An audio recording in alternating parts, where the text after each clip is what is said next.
میں اپنے علاقے کا سب سے پرانا درزی تھا اور میرے تمام محلے والے مجھے بخوبی جانتے تھے۔ میرا اچھا خاصا کاروبار چل رہا تھا کیونکہ میں سب سے پرانا درزی تھا اور میرے کاریگر تعداد اور کوالٹی دونوں میں علاقے کے باقی تمام درزیوں سے کہیں زیادہ اچھے تھے، تو میرا کاروبار کافی چمکا ہوا تھا۔ ایک دن میں بیٹھا ایک نئے کاریگر کو لان تان کر رہا تھا کہ ایک انتہائی خوبصورت 19-20 سال کا نوجوان دکان میں داخل ہوا اور میرے سے مخاطب ہوا کہ ماسٹر جی، یہ میرے کپڑے لے لو اور ان کا ایک نفیس سا کرتا اور شلوار تیار کر دو۔ پھر اس نے اپنا نام دیا اور نمبر دے دیا کہ جب یہ تیار ہو جائیں تو مجھے فون کر کے بتا دینا، میں آ کر دکان سے لے جاؤں گا۔ میں نے پوچھا کہ بیٹا، آپ کو پہلی بار ادھر دیکھا ہے اور میں اس محلے کے ایک ایک آدمی سے واقف ہوں، آپ کون ہو؟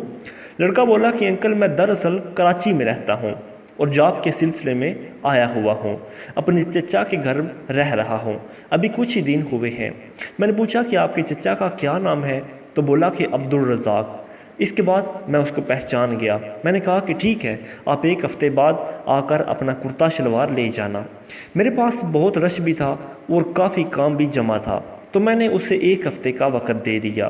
کوئی 3 دن گزرے ہوں گے کہ عبدالرزاق مجھے مسجد میں ملا۔ میں نے اس سے اس کے بھتیجے کا ذکر کیا کہ بہت اچھا، خوبصورت اور با ادب لڑکا ہے۔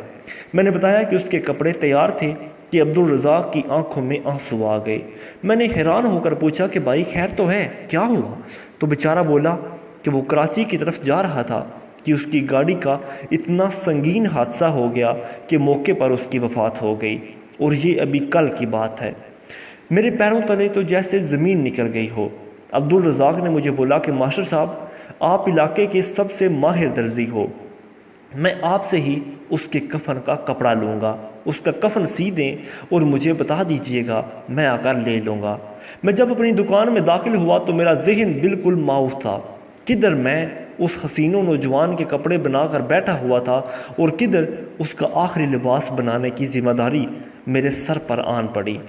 مجھے اللہ سے بہت زیادہ خوف آ رہا تھا۔